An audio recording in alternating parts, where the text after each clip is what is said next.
त्राणकारे आधारे उदारं भगत प्राणरूपं दयालु अपारं नमो सद्गुरु ज्ञानदाता स्वामी नमामि नमामि नमामि नमामि।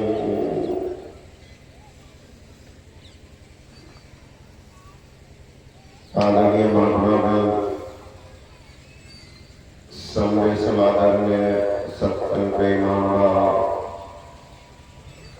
आदरणीय माताओं एवं भक्ति बहनों, भगवान बुद्ध की वाणी है कून हासो किमानंदो नित्यं पज्जन्ति सति अंधकारेण अनद्धा पदीपं न गमिष्यति। कहते हंसी कैसी खुशी कैसी, अरे अंधकार में पड़े हुए मानव प्रकाश की खोज क्यों नहीं करते।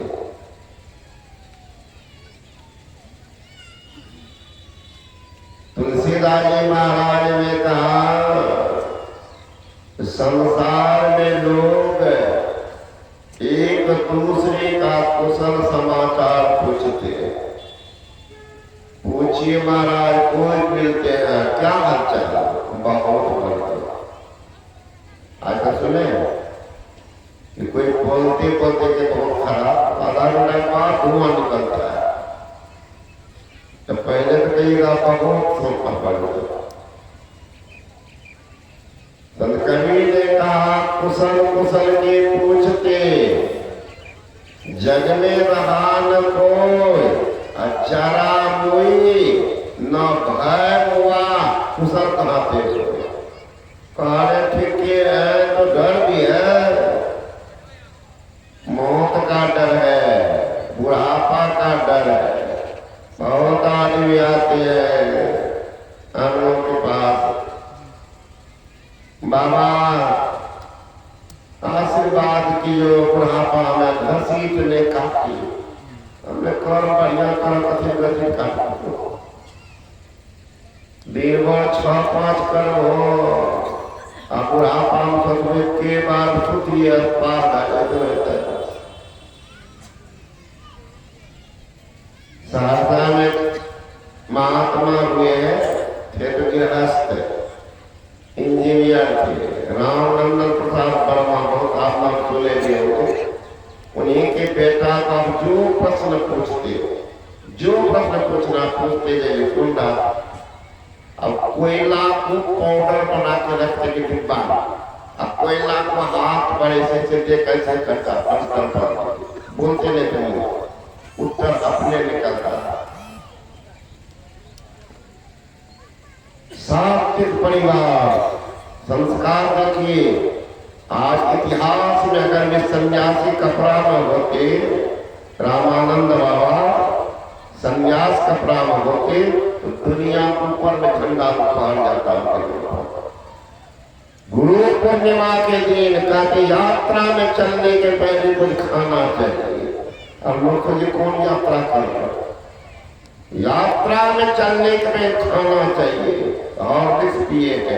गुरु पूर्णिमा मंच पर बैठे हैं, असली प्रार्थना की माइक लिए, माइक लेके बोलने लगे कि गुरु नाम है ज्ञान का, वो झंझट नहीं, वो झंझट नहीं। आज तो क्षमा में क्षमा, तो कल कौन क्षमा का बाबा भ्रमित।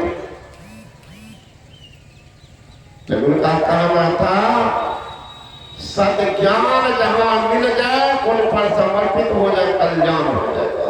क्षमा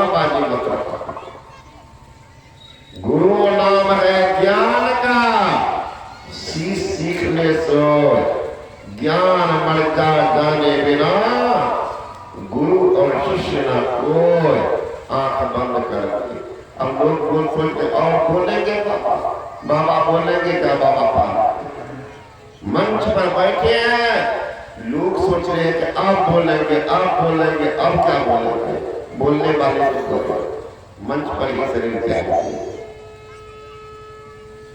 सोचिए कैसी करती, वो हमेशा बोलते थे करनी देखा जाता मरने के बेटा। संतई महाराज ने कई बार कहा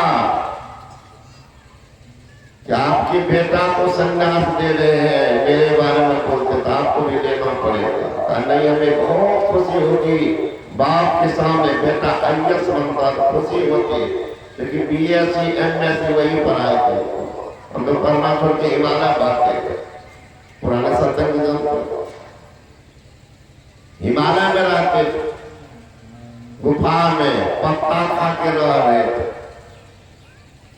लेकिन मेरे देह पर अजगर सांप चढ़ गया। वही सुनाने के लिए आए थे गुरु महाराज। कभी नहीं जीवन में सोचे थे कि हम संतमत के प्रचार करेंगे।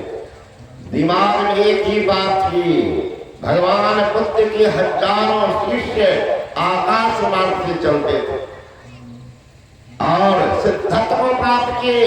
उसे मात्र 4-5 आदमी सन्यासी लोग जानते, वो भी जो कर्मठ सत्संगी हो। महामोद कल्याण, सारिपुत्र, कश्यप, ये सबको लोग जानते। और भगवान बुद्ध के पुत्र तो 12 वर्ष में अरहत को मोक्ष को प्राप्त किए। अब भगवान बुद्ध के पहले शरीर में क्या क्या चले गए? राहु। हमने राजा बहुत बिगड़ गए कि तुमने मेरे वंश को बर्बाद कर दिया। क्योंकि आए थे भगवान बुद्ध भिक्षाटन करते करते महल में, यशोधरा देखती है दूर से, छोटा सा बच्चा 5 साल का होगा, सुकुमार राजकुमार, कभी तुम्हारे पिता तो देखा नहीं, तो जन्म के समय ही निकल गए। पहचान करा देते हैं, राजकुमार का संस्कार तो था। जब पिता से अधिकार मांग लो कि तुम्हारा क्या अधिकार है? पिता की संपत्ति पर पुत्र का अधिकार होता है। जाओ, तुम्हारे पिता तो सन्यासी है, क्या अधिकार देते? राजा शुद्धोधन महल में थे, नहीं पता चला। बच्चा दौड़ता आया, मां सिखा दिया, दौड़ता आया, यशोधरा महल से बाहर नहीं आया, दौड़ता गया और उनकी धोती को पकड़ के कहता है, पिताजी मुझे अधिकार दीजिए ना। एक बार बोला, नहीं देखे बुद्ध उनके तरफ। दूसरी बार फिर कहते हैं कि पिताजी मुझे अधिकार दीजिए ना। भगवान ने नहीं देखा। तीसरी बार कहते हैं, पिताजी आप अपना अधिकार दीजिए ना। भगवान को देखते हैं, सारी पुत्र को कहते हैं तो मुंडन कर, मुंडन करके सन्यासी का प्रावधान। राजा शुद्धोधन को जानकारी मिली, इतना डांटे हैं पुत्र को, पढ़िएगा जातक कथा। तुमने मेरे वंश को बर्बाद कर दिया, दीप जलाने वाला नहीं रहा। इनको क्या ज्ञान है? अबोध बच्चा को संन्यास देना एकाकी परंपरा। प्रतिज्ञा लो, आज से जो नादान बच्चा है उनको संन्यास नहीं देंगे। तो प्रतिज्ञा की है बुद्ध, तुमने मेरे कुल को बर्बाद कर दिया, कुल के मर्यादा को नहीं रखा। तब भगवान बुद्ध बोलते हैं, राजन मैं अपना कुल का ही मर्यादा का निर्वहन कर रहा, कि मेरे कुल का मर्यादा भीख मांगना कहना ही नहीं राजा, आपके कुल का मर्यादा मेरे कुल का मर्यादा। तो तुम्हारा कुल क्या है? अब मेरा कुल संन्यास का है, संन्यास में भिक्षाटन करना पाप नहीं है। आपका आपके कुल में मैं आपके कुल का नहीं रहा। अब वही साथ किए, छोटा बच्चा जो पढ़ा नहीं था, सारी पुत्र बड़े विद्वान थे, उनके साथ करते, वो पढ़ाते भी थे, ध्यान करने के लिए बैठे। इतना संस्कारी लड़का, चलते थे भिक्षाटन के लिए। नेता ने बुद्ध का बेटा है तो यही रो शिविर में हम लाते हैं खा लेना, नहीं तुमको भी अपना मानना ही पड़ेगा। बताओ सुकुमार लड़का कितना पैदल चलता, 2-4 डेग चले, और बड़े बड़े उम्र के लोग थे, साथ लिए जाते थे गाँव में भिक्षाटन के लिए। कि जाते जाते कोई झाड़ी है, कोई गाछ है ना, थक जाते तो छाया दे करके बैठ जाते ध्यान करके। जब लोग आगे बढ़ जाते दौड़ते हैं चारों तरफ, तो देखते कि झाड़ी में बैठ करके ध्यान रखते, वो लोग अगल बगल में बैठ जाते थे, इंतजार करते थे जब इनकी गिरती थी नीचे उतरती, ब्रह्मांड से पीने में आते, तब कहते चल दो, फिर साथ में के जाओ। अरहत को प्राप्त कर लिए थे, 16 वर्ष की उम्र में ही शरीर को त्याग दिए। राहुल, संस्कार मां के पेट में बनता है, गर्भ का 4था महीना जब चलता है तो पेट में जो बच्चा है सर्वप्रथम का कान खुलता है। दूसरा महीना के अंत में, अब तीसरा महीना के प्रथम सप्ताह में बच्चा क्या बनेगा उनका निर्णय होता है, लड़का की लड़की। दूसरा महीना के अंत में, अब तीसरा महीना के प्रथम सप्ताह, अब चौथा महीना में बच्चा को ज्ञान होने लगता है, कान आवाज आने लगता, सुनता। गर्भ का 4था महीना चल गया है,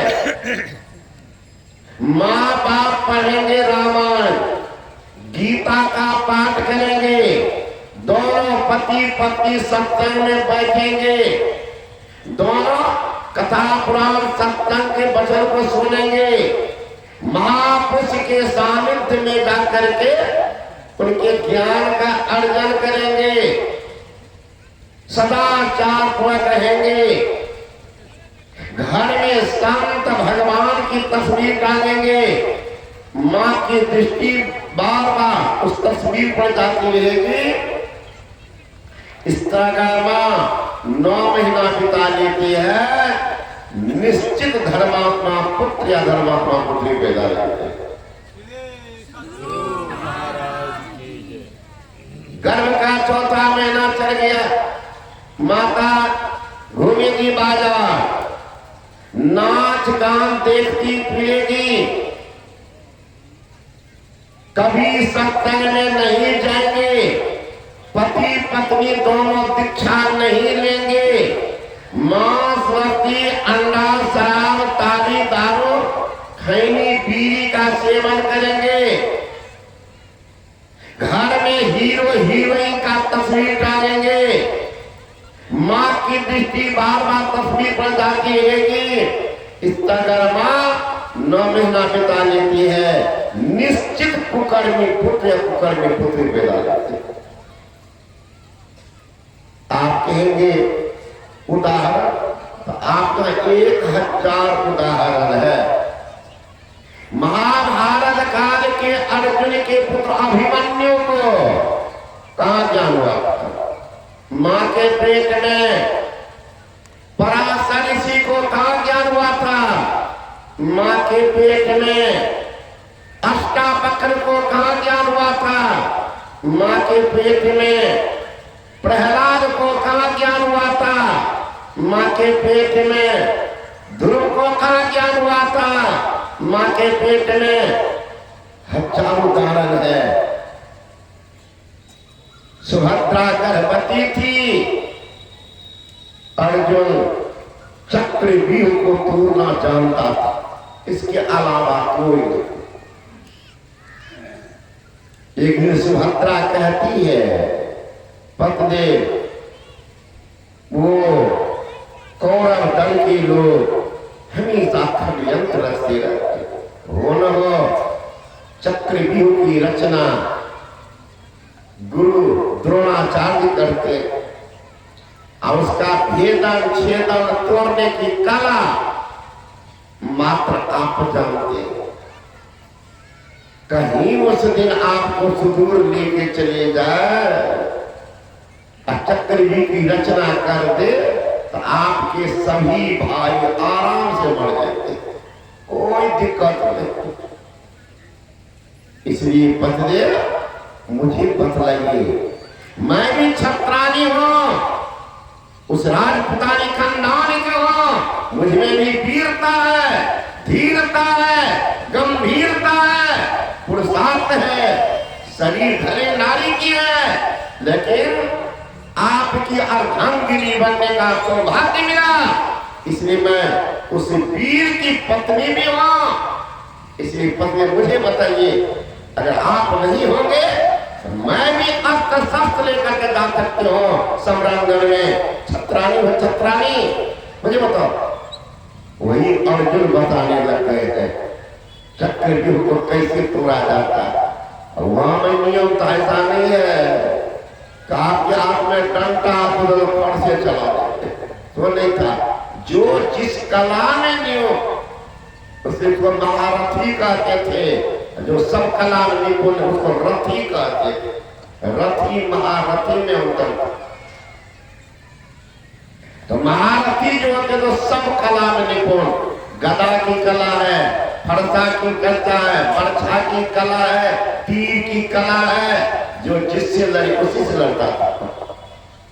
सारी कला सिखा रहे हैं, इस गेट पर कौन होंगे, उस गेट पर कौन होंगे, किनसे कैसे लड़ना। सुभद्रा सुनती रही, 6 फाटक की बात सुनती रही। 7वां की बात जब अर्जुन कहने लगे कि 7वां को कैसे तोड़ा जाएगा, उसी समय सुभद्रा सो गई। जब अर्जुन का कहना हो गया तो पूछते हैं कि सुभद्रा सो गई थी। देखिए महिला कहां फिर कर जाती, झूठ बोलती, एक झूठ के कारण अभागी वीर पुत्र को कहा, झूठ बोल दी। हाँ सुने हैं, सुनी नहीं थी। परिणाम अभिमन्यु को 6 फाटक का ज्ञान हुआ था। 7वां में बेचारा खोजते रह गया, तब तक सारा वीर मिल करके वहां भी मारा। वहां पर सब मिल गया। एक झूठ के कारण देखिए वीर पुत्र को गंवा। अगर बोल देती कि नहीं सो गई थी, नहीं सुन पाया तो बता देते।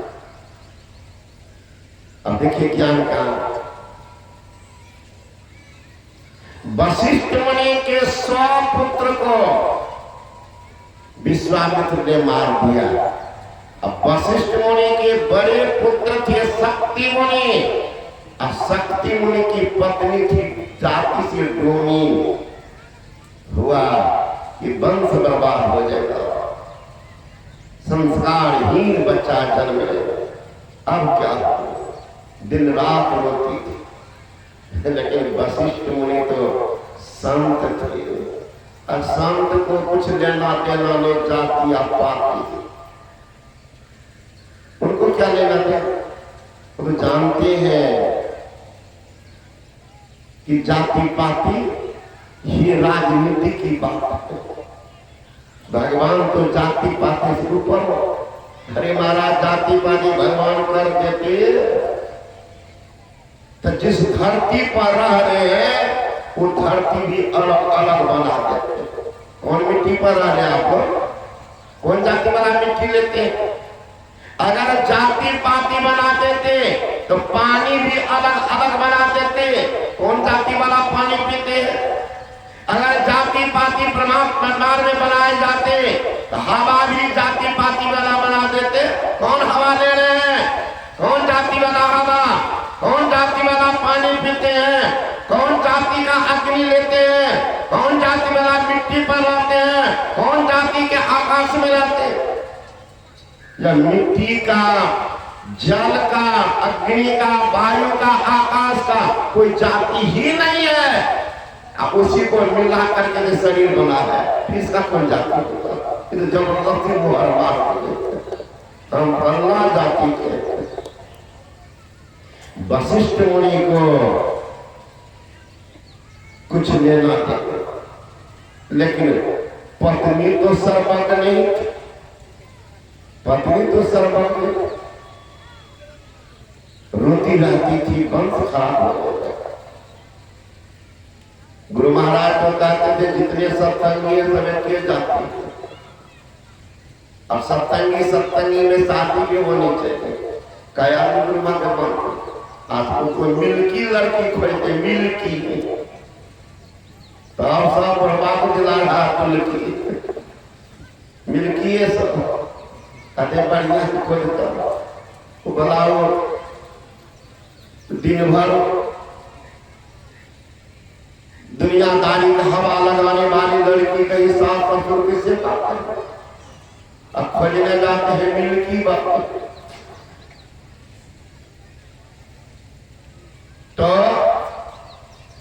वशिष्ठ मुनि शांत थे, लेकिन अपने बेटा से कहते थे शक्ति बहू को सिर्फ सत्संग में बैठाए रखना जीवन।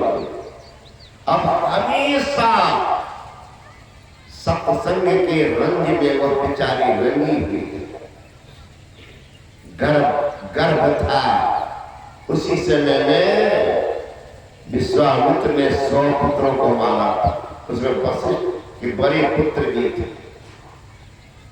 4 बेटा होती थी अरुंधति। हे परमात्मा, कौन जन्म का पाप था, ये पापी के हाथ से सारे पुत्र मारा है। जिंदा कैसे होंगी? पृथ्वी पर लूट फूट पागल की नापी कर सकती। तो वही शक्ति मुनि की पत्नी जो जाति से डोमी थी, वही आई है, अपने सास को लेती है, मानो एक बच्चे के गोद में सुला है। और सास को रोती बिलखती, स्वयं रोती हुई कहती है, माँ आप इस तरह से रोएगी? तीर 100 आपकी जो पुतहू है, जिनके सिर पर साया उठ चुका है, जिनकी सिंदूर मिट चुकी है, जिनके साड़ी का रंग उजड़ गया है, जिनके हाथ की मेहंदी छूट गई है, उनकी क्या दुर्दशा होगी? माँ आप इस तरह से रो रही हो, उनकी क्या दशा होगी? 100 पुतहू विधवा एक साथ, उनकी क्या होगी? अरे कम संभालो। रोती बिलखती अरुंधति कहती है कि बेटा, वंश में दीप जलाने वाला कोई नहीं बचा। माँ बाप के नाम लेने वाला नहीं रहा, दादा दादी को जलांजलि देने वाला नहीं रहा, सारा वंश आज से बुझ गया।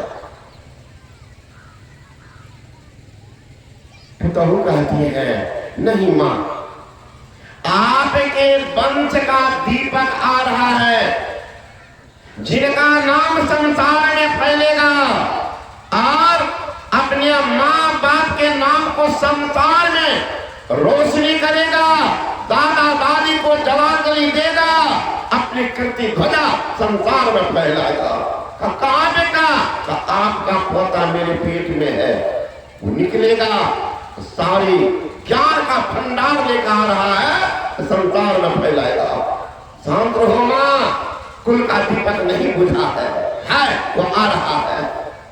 दौड़ती गई अरुंधति वशिष्ठ मुनि से कहती है कि बच्चा को सुरक्षित ले जाओ, पुतहू को कहीं रखो, कहीं पापी विश्वामित्र को जानकारी मिली, कहीं अनागत पीढ़ी को न खत्म करते। वही वशिष्ठ मुनि चल रहे हैं, जंगल झाड़ का रास्ता। आप पीछे से देखते हैं वेद मंत्र का उच्चारण, वो भी कौन? जिस बच्चा के मुंह में दांत नहीं। तो संस्कृत का उच्चारण, लेकिन दांत नहीं के लिए तुतला करके बोलना तोतली भाषा। यद मनसा न मनुते ये नार्गोर मनोमतं तते ब्रह्मत्वं विद्धि नेदं यदिदमुपासते उत्तिष्ठता जाग्रता प्राप्य ब्राह्मणी बोधता कृत्य धारा निष्ठा प्रत्याभृगं पतंगभ्यो वदन्ति। वशिष्ठ मुनि कभी आगे देखते, कभी अगल, कभी बगल, कभी पीछे। बड़ी हृदय विदारक दृश्य। पुत्रों से पूछती कि बेटी, लगता कोई बच्चा जैसे साफ साफ चल रहा है, अब संस्कृत का इतना विशुद्ध उच्चारण पूरी तोतली भाषा में, तो मानो के हृदय में तीर मार रहा है। भेदना सोए हुए को वो जागृत कर रहा है, वैराग को प्रदीप्त कर रहा है। बच्चा पीछे पीछे चल रहा है, तुम भी सुनती हो का जी बाबा। बच्चा तो दिखाई नहीं पड़ता, कहाँ दिखाई नहीं पड़ता, ये बच्चा तो है। कहाँ का? आपका पोता मेरे पेट में है, वही से देखना पड़ रहा, वही जो निकला वही था पराशर ऋषि, वही पराशर ऋषि। अब पराशर के पुत्र है व्यासदेव, उन्हीं के पिता सुखदेव मुनि। कहाँ जान हुआ? माँ के पेट में। हाँ तो 80 वर्ष के बुढ़वा बुढ़िया पूछे दिखा लो बाबा, कहाँ ले लो बाबा, आप कब लो हो चिता पर माँ बाप को पूछे दीक्षा ली है, नहीं लिया दल को बाबा बुढ़वा की कहल को कंकर दे लिया अपनी नहीं तक एक बार जो अगले जन्म का दोनों साथ। लेकिन मरने के बाद देखिए कितना चालाक आदमी, मरेगा ना तो सारा बनाया चक से तुलसीगा तोड़ देता, न मरने के बाद प्रश्न हो गया, जीवन भर तो सोचता खाया कुछ नहीं सही। मरने के बाद तुलसी के गाछ वो भी रहेगा, तुलसियों सुन जाएगा। मरने के बाद वैष्णव होगा। सोचिए ज्ञान देखिए कहां। कोहल ऋषि थे और उनकी पत्नी सुजाता उत्तालक ऋषि की पुत्री है। उत्तालक बहुत बड़े संत, उन्हीं के दामाद कोहल चुगनी की हम पढ़ते थे। इनकी कुशाग्र बुद्धि, मेधावी शक्ति देख करके ध्यान हो गए। उत्तालक ऋषि ने अपने पुत्री से इनका शादी कर दिया। कोहल गर्भवती हुई, दिन रात वेद साथ अध्ययन मनन करने वाले जब आई है ससुराल, एक दिन कोहल ऋषि वेद मंत्र पढ़ रहे, अब पत्नी सुजाता आगे में बैठी हुई थी। जो ही वेद मंत्र में अस्थिति हुई, पेटे से बच्चा बोलता है कि बाबूजी वेद मंत्र गलत पढ़ रहे थे, ठीक से पढ़ वो से उड़ गया बाहर। वेद से पेटे से सब वेद का बात करता, दोनों पति पत्नी हंसने लगे, फिर पढ़ने लगे, फिर गलती हो। इस बार बच्चा कहते हैं कि पिताजी सही बात कोई भी बताते उसको सीखना चाहिए। अहंकार में हाथी नहीं बनना चाहिए, बचपा खा रहा, अरे बचपा भी सही बात का कौन धारण करेंगे। मैं कह रहा हूं वेद मंत्र अशुद्ध नहीं पढ़ना चाहिए, ये मानव की रचना वाला शब्द नहीं है, तो परमात्मा करते हैं धराधाम पर वो और जिस सत्ता से वह शब्द आया है उसको गलत घास पात नहीं है। जैसे हिंदी का है थोड़ मरोड़ करके पढ़ो ताकि जानेगा कि बाबा भी संस्कृत जानता, अजानते था। इसलिए पिताजी वेद मंत्र गलत मत पढ़िए, और पढ़िए जो पढ़ना पढ़िए, वेद मत पढ़िए। दोनों दंपति हंस दिए। तीसरी बार जो पढ़ने गलती हो तो बच्चा को क्रोध हो गया कि बाबूजी आप कौन है, मेरी बात पर ध्यान नहीं देते। और जो कभी कोई गलती नहीं करता उसे भगवान कहते हैं। गलती कर रहे हैं, समझाने पर अपना सुधार करते हैं, उनको इंसान कहते हैं। गलती कर रहे हैं, समझाने पर भी नहीं मानते हैं, उसी को शैतान कहते हैं। गलती पर गलती कर रहे हैं फिर भी छाती तान के चलते हैं, वही हमान कहलाते हैं या एक नंबर का बेईमान कहलाते हैं। कौन है आप? कोहल सिंह को क्रोध हो गया, रे मूर्ख, अभी तो बाहर निकला तो बाप जितना बकवास करता, जब उल्टे रहा हो जाता। तो इस 7-8 अंग का टेढ़ा निकला, अट्टा बक बाप का सांप लगा। ज्ञान तो था। गए थे राजा जनक के दरबार में, उनके पिता वहां शास्त्रार्थ में हार गए। उस समय वो था जल समाधि। इनको ज्ञान हुआ, पूछिए माँ से पिताजी कहाँ है। जाते स्कूल तो बच्चे लोग कहते तुम्हारे पिताजी कहाँ, तो माँ बतलाती कि ऐसी ऐसी घटना घटी, का बदला हम लेंगे। पहुंच के राजा जनक के दरबार में अष्टावक्र प्रवेश करेंगे तो रोक दिया दरबार का। क्या बात का? बच्चे का प्रवेश निषेध। द्वारपाला, बच्चा किसको कहते हैं आप? ज्ञान से हीन को बच्चा कहते हैं। तुम्हें तो ज्ञान नहीं, मैं शास्त्रार्थ करने के लिए आया हूं। और उस राजा को भी ज्ञान नहीं। ज्ञानी शरीर बेच दे करके ज्ञान कहते हैं क्या महाराज? शरीर से ज्ञान नहीं, ज्ञान की परिभाषा अलग। राजा जनक सुन रहे, दरबार को कभी छोड़ गए। पूछने के लिए राजा ने प्रश्न किया, कौन जीव है तो सोए में भी आंख खुला रहता? बताओ। कहा मछली। सोए रहते लेकिन आंख उनकी खुली होती। इस तरह से कई प्रश्न किया है। राजा जनक हतप्रद होते। तब गए हैं फिर उनके पास शास्त्रार्थ करने के लिए। शास्त्रार्थ में हारा।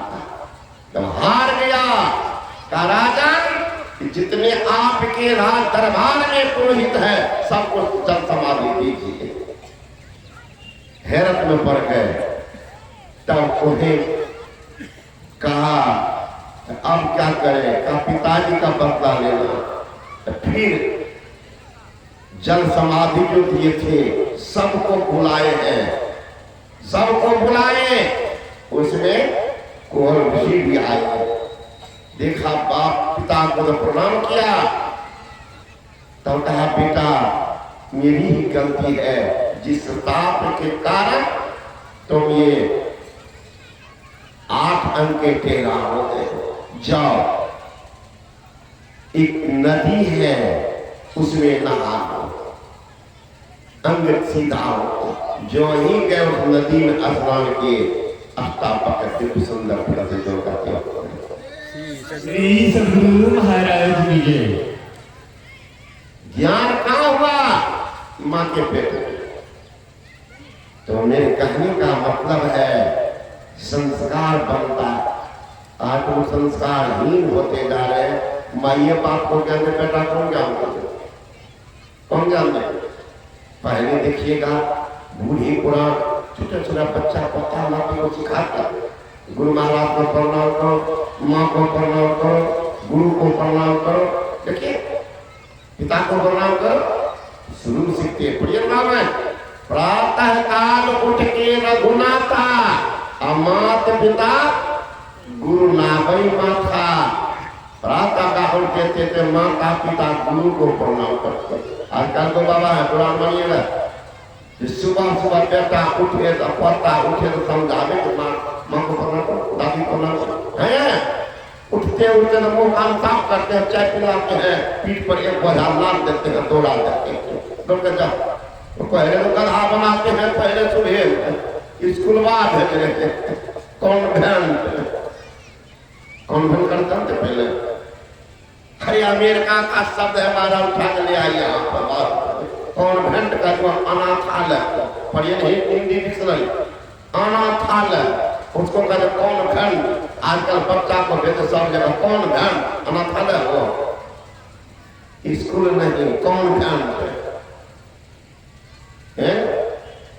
बहुत ऐसे शब्द है व्यवहार करते हैं, उसका अर्थ नहीं जानते। बहुत शब्द ऐसा है सुनने में खराब लगेगा। आप पूछे किसी सज्जन को कौन है, हमारा मैडम, मैडम जानते हैं इसका अर्थ? जाके पढ़िए हिंदी अंग्रेजी डिक्शनरी पढ़िए। मैडम का अर्थ होता है बेस्या की सरदार में। कहते हैं मैडम, अरे हमारे धर्म पत्नी है, नहीं बोल सकते हो, स्टैंडर्ड में बोलते हैं मैडम। बताओ बुद्धिहीन आदमी बच्चा को सिखाते हैं मम्मी पापा। मम्मी है मिस्र देश की भाषा। मिस्र देश में जो लोग मरते हैं उनको ताबूत में रखते हैं, तो मरे हुए लाश को कहते वहां मम्मी मम। अब जिंदे लाश को कहलाते मम्मी। अरे भागा माँ सिखा, माँ है, माता जी है, माय है, कितना प्यारा शब्द। ये माय नहीं, माता जी नहीं, तो मम्मी। पिता को क्या कहेंगे? पापा। अब तो सुधार हुआ, उससे हुआ डैडी, और उससे होता सुधारता था डैड। डैड में क्या होता? मरा हुआ लाश, उसका सम्मान करेगा डैड को, डैड बन। पापा शब्द है अपने संस्कृत का उत्पत्ति है। पापा, पापो, पापा न पापी, उससे बड़ा पापी और सबसे बड़ा पाप भैया पापा। कहते बच्चा को तो पहले सिखाते बोलो पापा। अरे महाराज बाबूजी कहाँ सिखाइए? आपकी सभ्यता संस्कृति है बाबूजी, पिताजी, ये सब कितना सुंदर शब्द है। लेकिन बाबूजी नहीं स्टैंडर्ड घट जाएगा, पिताजी नहीं कहेंगे तो पापा बोलेंगे। विदेशी नकल है ये सब। इसलिए संत महात्मा गण कहते हैं अपनी सभ्यता संस्कृति को बनाइए, जीवन बनेगा। आधार होगा तो सुधार होगा, सुधार होगा तो उद्धार होगा। सुधारे में तो उद्धार क्या? अब देख सुधार तो भगवान उठते थे तो प्रातः काल उठ के रघुनाथा माता पिता गुरु नाम। आजकल प्रातः काल उठ के सब भ्राता और माता पिता को लगा बैला, सवेरे से लाट पहले का बाढ़ है पुत्र पिता के घर में, खेती उपजे अपने कर में, मेहनत करते थे लोग। पिता धर्मात्मा होते थे, बेटा डरता था बाप धर्मात्मा है, मुझे धर्म कर्म करना चाहिए। तो उस समय ये नियम था, बाढ़ है पुत्र पिता के घर में, पिता धर्मात्मा, खेती उपजना अपने कर। आजकल कहते न बापे बनकर ताश खेल रहा था, गप मार रहा था, कहीं फॉर्मूला पूरा ना हो। न्यूटन का ने थर्ड लॉ, तीसरा नियम को बदल दिया। पहला था every action and reaction are equal opposite, Newton का थर्ड लॉ है ना। Every action and reaction are equal and opposite, प्रत्येक क्रिया के समान विपरीत प्रतिक्रिया होती है। नियम नहीं है ना। तो वही हो गया यहाँ। पहले का बाढ़ है पुत्र पिता के घर में, खेती उपज अपने कर। आजकल करे नहीं, बाहर है पुत्र पिता का पिटने, खेती उपजा यूरिया छिड़कने। हमने बदल दिया। क्योंकि ज्ञान का हुआ, ज्ञानी नहीं, बिनो के ज्ञान नहीं उपजे कर लो जप लगा। ब्रह्मानंद खोज गुरु पूरा उतरे भव जल पार हुए। तो संत महात्मा जन कहते हैं अवसर दिया भगवान, तो क्या करो? योग करो, ध्यान करो। योग हीनंग दंगानंग मोक्षदंग भवति हव योगो विज्ञाने नस्तो नक्षमो मोक्ष कर्मणे तस्माद् ज्ञानं च योगं च मोक्षो धर्मभ्यसेत। योगहीन ज्ञान, ज्ञानहीन योग मोक्षार्थ कैसे समाप्त हो सकता? ज्ञानी ध्यानी जो होंगे उन्हीं का कल्याण होता। भगवान बुद्ध ने कहा नत्थि ध्यानं पन्यस्य पय्या नत्थि अजायत यमि ध्यानं च पय्या च सभ्य नित्तान संत के। ज्ञान के बिना ध्यान नहीं, ध्यान के बिना ज्ञान नहीं। जो ज्ञान और ध्यान दोनों लगता है तो निर्वाण के समीप है। निर्वाण जहाँ काल का बाण नहीं पहुंचे, जहाँ चंद्रमा सूर्य का भी उदय नहीं हो, जहाँ पवन का भी गमन नहीं हो, जहाँ चंद्रमा सूर्य का भी उदय नहीं हो, वो है निर्वाण का स्थान। संत कबीर साहब ने कहा कहाँ उस देश की बतियां जहाँ नहीं होत दिन रतियां, नहीं रविचंद्र को तारा, नहीं अंधियार बुझियारा, ना पवन हो पानी, गई देश जिन जानी, कबीरा देश है न्यारा, लखे कोई संत का प्यारा। तो संत को नहीं, हम भी चले जाएंगे। जब तक ज्ञान नहीं होगा तो कल्याण कैसे होगा? अंदर की यात्रा करने के लिए कोई नाम का सहारा, कोई रूप का सहारा नहीं। जो गुरु बतावे आस्था और विश्वास के साथ जब थोड़ी भी गड़बड़ी होगी, जीवन लीला से भी हाथ धोना पड़ जाता। बुरा बीमार पड़ गया, पत्नी दौड़ती गई डॉक्टर के पास। डॉक्टर साहब पति के बीमार, कितना उम्र है? रिटायर के 5-6 साल, 70 का हो। डॉक्टर दे दिया दवा, एक सुबह एक दोपहर एक शाम एक टेबलेट खिलाना। समझ गए? कहा डॉक्टर साहब अपने से दैनिक काम भी नहीं कर पाते। समझो उम्र अधिक है, कमजोरी हो। डॉक्टर साहब गए पढ़का एक बोतल ला विटामिन बी कॉम्प्लेक्स का, कहा ले जाओ, आयु को बढ़िया से हिला डोला करके तब बुढ़ा को पिला। समझ गई? अब बुढ़िया समझी नहीं। अब कितना छोटी सी बात, दवाई दिए हाथ में, हिला डोला करके बुढ़ा को पिलाना। अब बुढ़िया समझ गई कि बुढ़वा को खूब हिलाएंगे तब दवाई पिलाएंगे। गई घर, बेटा को बोला तेरे बाबू डॉक्टर साहब बोले हैं कि टैबलेट खिलाने के 10 मिनट के बाद बुढ़ा को हिला डोला के तब दवाई पिला तो जल्दी लागू हो जाता। और दवाई टैबलेट दी 10 मिनट, एक बेटा हाथ पकड़ा, एक पैरा बुढ़वा लगे हिलाने। बुढ़वा लगा चिल्लाने, बाबू हर एक जोड़ जोड़ में और सहनीय दर्द है। जो है बाबा थोड़ा सह लीजिए। लेकिन डॉक्टर बोले हिला करके पिला कर, तो खूब नहीं हिलेंगे ना तो पूरा शरीर में दबाने लगेगा। ऐसा हिलाया बुढ़वा राम नाम सबको। अब बुढ़िया दवाई की बोतल लेकर के ठेपी से मुंह में दे पूरे तब तो सब दवाई बाहर। दौड़ती गई डॉक्टर साहब के पास। डॉक्टर साहब आप बोले थे ना कि हिला टोला के दवाई पिलाना, कहा अब जो हिलाई न खूब तो दवाई नहीं पी, हिलाई खूब के कोई हिलाई बुढ़ा को की दवाई को मैं बुढ़े को हिलाता। अब दवाई के साथ पहुंचा दो तम कहा। अब एक ना समझी के कारण जीवने का हाथ होना जीवने। इसलिए संत महात्मा जन कहते पहले समझो, जिस नाम का जप करने के बतावे आस्था विश्वास जपो और उसी नाम तने रूप का ध्यान करो। फिर महाप्रभु दोनों को छोड़ दो, बैठे रहो, आंख बंद रहेगी। ठीक दोनों आंख के बीच में अंधकार दिख रहे हैं, आंख बंद करके अंधकार दिखाई पड़ेगा।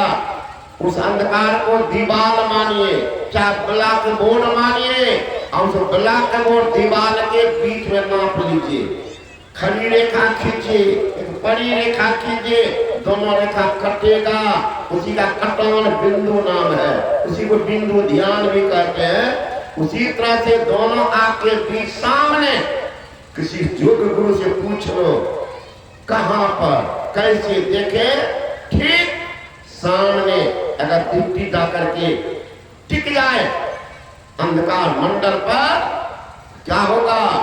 All attention without any tension, typical meditation, चित्त वृत्ति का निरोध हो जाएगा, अंदर में प्रकाश। तो प्रकाश बुलाना नहीं पड़ेगा। गुरु महाराज जी कहते महर्षि में परमान जी महाराज, आप ही वह बिंदु झलके पट गिरा निर्खत रहो, तुम देखते हो बिंदु अपने आप दिखाई पड़ेगा। आप ही वह बिंदु झलके पट गिरा निर्खत रहो, देखते रहो। लखत लखत लखी परे कटे जम फंद है, देखते जम का फंदा कट जाएगा। जम का फंदा क्या? कबीर साहब कहते हैं, एक तो अंधेरी कोठरी जाने दिया ना पाती हो, अब बहिया पकड़ जम ले चले कोई संग न साथी हो।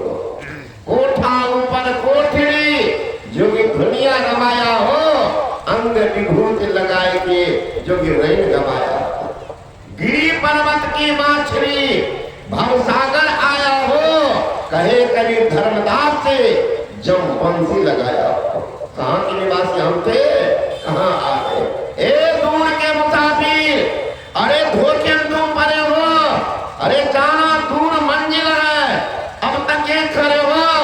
अरे जिस घर को घर समझकर सोते हो पांव पसारी, या घर किसी और का, ये दुनिया सराय सारी, किसी और के घर में ठहरे हो।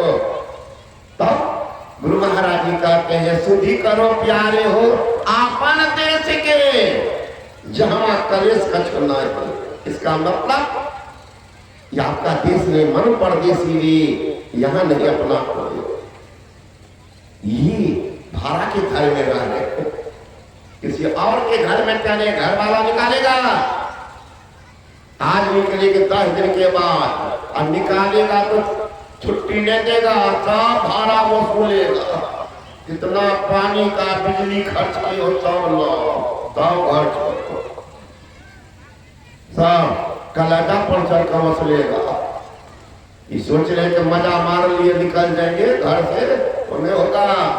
भाड़े के क्वार्टर को क्या तुम सजाए, एक दिन घर के मालिक निकाले, इसका किराया चुकाना पड़ेगा। अरे मन मुसाफिर निकलना पड़ेगा, काया कुटी को खाली करना पड़ेगा।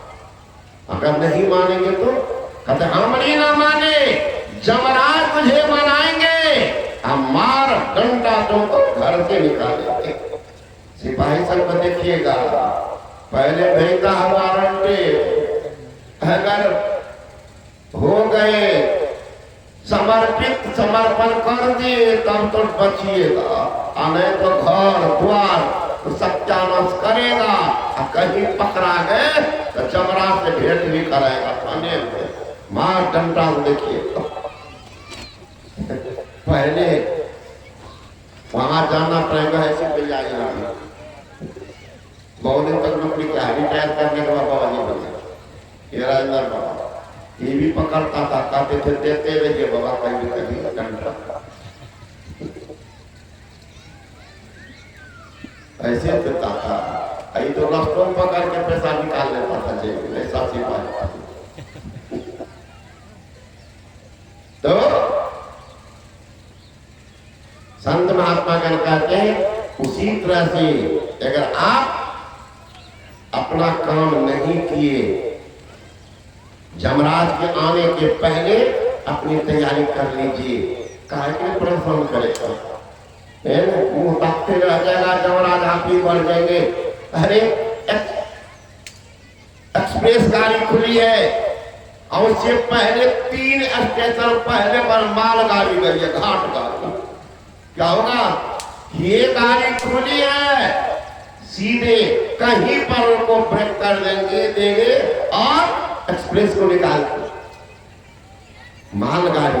उसी तरह से जोगी पुरुष जो होते हैं उनकी गति इतनी तेज कि जमराज की गति ही न पहुंच पाते, झकमार करके रह जाते हैं, इधरे रह जाते हैं, वो आगे बढ़ ही नहीं पाएंगे, वो तेज गति से जोगी निकल जाते हैं। वे जमराज के मुंह में नहीं जाते हैं बल्कि जमराज के मस्तक पर मार देकर निकल जाते हैं। वो क्या निकालेगा? जमराज क्या पकड़ेगा? सतगुरु की सेवा करे, पावे परमाना हो, कहे कभी धर्मदास के काल डर ऐसे भक्त। इसलिए संत महात्मा कहते हैं कीमती जिंदगी है, बर्बाद मत करो। जीवन थोड़ भया भक्त हो, कहा धन जोड़ करोड़ बनाए, जीव दया कर साधु संगत पैहो अभय दास कहाए, जा सरकार छिपावत हो, सो तो देखत है घट में घर छाए, बीग हो धरनी सरनी न तो आवरता कमर चाहते। कुछ कर लो, जिंदगी में आप जाएंगे, क्या रहेगा आपका नामो निशान। शुभ काम कुछ कर लीजिए तो आपका धरोहर रहेगा, धरोहर रहेगा। नामो लेने वाला कोई होगा? जिनके लिए बेटा पोता के लिए जिंदगी भर मर गए, घर कमा के खिलाते रह गए, नाम लेने वाला होगा? पोता पर पोता को कितना पर्दा लगेगा? आप लोग बता सकते हैं आपके दादा का क्या नाम था? बताओ। कोई स्थान बन जाता। मैं तो कल गया था अपने आदरणीय गिरहस्थ में महात्मा जोगेंद्र बाबू का अमृत दिए, मैंने कहा जमीन दिए नहीं महाराज, अपना संसार में कृति छोड़ के जा रहे हैं। आप नहीं रहेंगे, धरती रहेगी, मंदिर रहेगा, कोई नाम लेगा, कोई धर्मात्मा यहाँ आया था, उन्होंने ये पुण्य काम करके गया। कमाते तो सब है, सब गमा दिया, गोबर में ये मिला पति कर पढ़े लिए बाबा कोटा, तो कोटा में तो सब ज्ञान कर लोटा, तोरा के मिलना, तोरा के मिलना से बताओ। तो कुछ धर्म कर्म कहीं है, मंदिर में, धर्मशाला में, कोई पोखर में कहीं नाम है। इसलिए याद कीजिए और काम करके जा रहे संसार। कबीरा जब गम पैदा लिए जग हंसी हम रोए, अरे ऐसी करनी कर चलो हम हंसे जग रोए। आपके नाम के लिए लोग पश्चाताप करे कि फलाना भाव के ये भगवान संसार से ऐसा काम कर लीजिए, है ना, ऐसा काम कर लीजिए, जीव का कल्याण करके जाइए, आपका भी कल्याण होगा, समय का भी होगा। इसलिए मैं अपनी बात